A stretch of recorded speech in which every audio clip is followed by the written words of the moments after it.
But then Thursday the 30th came, and here came Jim Cornette back in the WWE circle. And the first thing I went over to the TV hotel, and they were staying at Mar-a-Lago, by the way. No. Well, it looked like it, this goddamn place. I'm just telling you. Maybe Linda and Vince were staying at Mar-a-Lago, but I don't know about everyone else. Well, it was one of those resorts. I got lost going in there because my GPS took me to the hotel. Because, I stay at a little out-of-the-way place where you can park 30 feet from the door, room service cheeseburgers, $10, free parking, easy access, out of the way.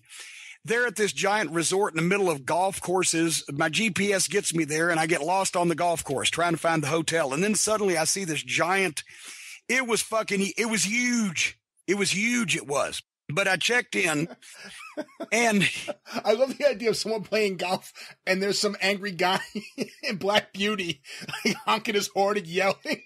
I'm like, hey, 4, get the fuck out of my way. So, I'm going to do this as a compliment sandwich, right? Because I didn't go down there and I know everybody was waiting for me to cuss somebody or yell at somebody or be shit. I didn't go to be shitty with anybody because that it wasn't the forum to litigate that stuff. And it would have reflected badly on the Rock and Roll Express and on anybody else from my generation, all our old NWA guys that might go in the future. I didn't want them to think, well, Cornette put a kibosh on that. So I said, I'm not going to be shitty, and there's some people that I do want to see, and I'm going to concentrate on those folks. And if somebody comes up to me and sticks their hand out, I'm going to shake it. Well, I didn't have to worry because when I walked in the green room, first person I saw was Chris Jericho. And he's coming to Louisville, by the way, in May. I'm not sure of the date. I told him I was going to get him some barbecue, but with Fozzy. So if you look up Fozzy, wherever their schedule is, and come and see him in Louisville the first week or so of May. But anyway, saw Howard Finkel, Flair, ran into him. Dolph Ziggler, of course, is an old OVW guy. Jimmy Hart, ran into him. Hillbilly Jim, which we spent a lot of time talking because he's from Bowling Green. He's a Kentucky boy. Randy Orton, who I hadn't seen in ages, gave him a big hug. AJ Styles, etc. Anyway, and Shane McMahon, who I've always talked well of, and God almighty, what the fuck? I said, what the fuck are you doing? He's 47 years old, I guess now, and he looks like he's 27. He's in better shape now than he was then. Just looked fantastic. Nice kids and everything, whole 9 yards. But anyway, they took me downstairs and I did a shoot, some stuff that you will see for the WWE Network on a variety of topics, rock and roll going in the Hall of Fame, old road stories, different things, nothing current. Because I told him, I said, don't ask me current questions because I'm not well versed enough to know, right? But and I saw also, this is where I was going with this compliment sandwich. I've saw several people are still there from the studio, which that was probably my favorite part of working in Stamford was the folks at the studio. I spent a lot of time over there, whether it be announcing or just going to hang out because I liked it over there better. It was less pressure. And some of the folks that were there are still, imagine that, still there. And names that wouldn't mean anything to anybody. Anybody listens to the podcast. If I said Chris Chambers is still there, oh my God, no, but some of the studio folks, I got a chance to catch up with them, and it is so refreshing because I always have loved the WWF production. And now it's increased tenfold, but they do such a good job. And it was so refreshing to sit down with producers and audio people and camera people that actually know what the fuck they're doing. And I'm not trying to cast aspersions on some of the people I've worked with over the recent past few years, but goddamn, just the fact that the audio guy knew how to wire up my microphone through the knot in my tie instead of taping it like Go Fight Live. Oh, I didn't mean to mention anybody's names.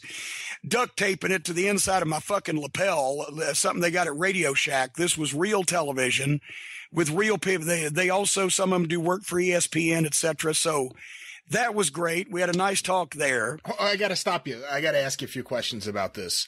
So they bring you downstairs to shoot these things, which, as you said, we'll see rolled out on the network. who is actually the person asking you questions? And now you're going to embarrass me because he's a new fella that I had not known previously, and I can't remember his name, but he was a nice guy, and he had obviously done his homework and asked me some questions that I could actually give pithy answers to, and etc. And hopefully he doesn't listen to the show, or elsewise he'll go, well, that motherfucker, he was so nice to me and don't remember his name. And the other question, obviously, you're saying all these fine compliments about the production team and how it was a real pleasant experience. There's obviously one name that everyone thinks about in terms of WWE production, and of course your relationship with him. Should I bring it up now, or is this something I should wait a little bit before asking? Well, no, he wasn't there. And Kevin Dunn, and we'll get to that here shortly. We'll get that on Friday. But no, he doesn't sully his hands with the work that these fine, hardworking, and underappreciated studio employees and freelancers and everything do. He's off somewhere else. But anyway, from there, they took us over to Access. I got to ride in the bus with Jimmy Hart and Hillbilly Jim. Somehow the previous bus had gone, so basically the three Jims had a whole bus to ourselves. And we got to talk about when the Corvettes fell in at the Corvette Museum and blah, blah, blah. And of course, Jimmy's known Hillbilly for years, so we had fun. And then I get to Access. And fucking hell, that it is at the Orange County Convention Center. And I've seen, when I started with the company, they ran shows in buildings smaller than they had Access. It was huge, and there was a bunch of people there. I met a ton of the members of Cult of Cornette. We signed autographs. I signed autographs as fast as I could and took pictures as fast as I could for 2.5 hours. And they were saying it's time to go. There were still about 20 people in line, but we went through hundreds of people, and they were from all over the world. A couple of them brought me some presents. I appreciate that. A couple of pictures I'm going to put up on the office wall. But before that, when we first got there, that's when I saw two folks I hadn't seen in a while, Triple H and Stephanie. And I got to be honest with you. Now, I know that I guess everybody does this. When you have visitors in your home, you treat them nicer than the people that live there, like your brother-in-law that's living in the spare room. You don't give a shit for him, but you treat the guests nice. But I do have to say, and also maybe they're too important to listen to anything I've said over the last 20 years.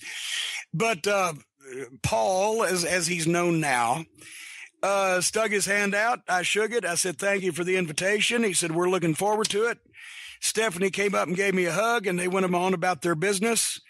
And that was pretty much our interaction because they had other things going on. But I have to say it once again, I didn't go to be shitty, and I was going to shake hands with anybody that stuck theirs out to shake mine, and they did. So I did. And I have no complaints about our 45-second interaction. But if it wasn't, it was him. That basically okayed this. So, okay, fine. You know, he's honoring the rock and roll, and he asked me to do it. So I said, this is not the time to litigate the curtain call. So we didn't. Couple things I want to say. One is, you know, you could say a lot of things positive and negative about Triple H's wrestling career, although he still wrestles every now and then like he did at Mania. He's not an active everyday wrestler like he was. And like I said, there are positives and negatives, but since he's become an executive there, since he's overseen talent, since he's been running NXT, there are a lot of positives. I think NXT is a net positive. And I also think when you look at all the relationships that have been mended with the WWE, from Bruno Sammartino to the Ultimate Warrior to Goldberg to, you know, just anyone you could think of, to you now, it's all Paul. It's not Vince making these phone calls. It's Paul Levesque doing something he thinks benefits the company. And I think there's something to be said for that.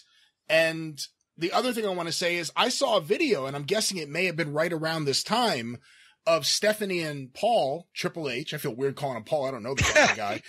But walking around Access, showing all the things in the exhibits, like Ric Flair's robes, Harley Race's NWA title belt. Did you get a chance while at Access to actually see any of the exhibits? I got walked from one end of the building to the other, and I needed oxygen. It was so big by the time we got there, and I got the chance to look from afar, but it was so jammed that there was no way that me or any of the other talents could walk around the floor really and it looked like marks like I would have liked to have at some of those things. because we would have got mobbed. I mean, it was an insane amount of people. So I would have liked to have seen more, but I didn't. But what I saw, I mean, they had cages set up and just everything in the world, and the original Hell in a Cell, I guess, or whatever, and all that stuff. And they had interactive activities. And I got to be honest with you, regardless what you think or don't think of the product, if when I was a kid, if I could have gone to something like that about wrestling and seen all that shit set up, I would have been as my mother used to say, I would have gone hog wild and pig crazy. Yeah, I went to the first one, WrestleMania 10, and it was much smaller than it is now, and it was such a great experience for me as a kid.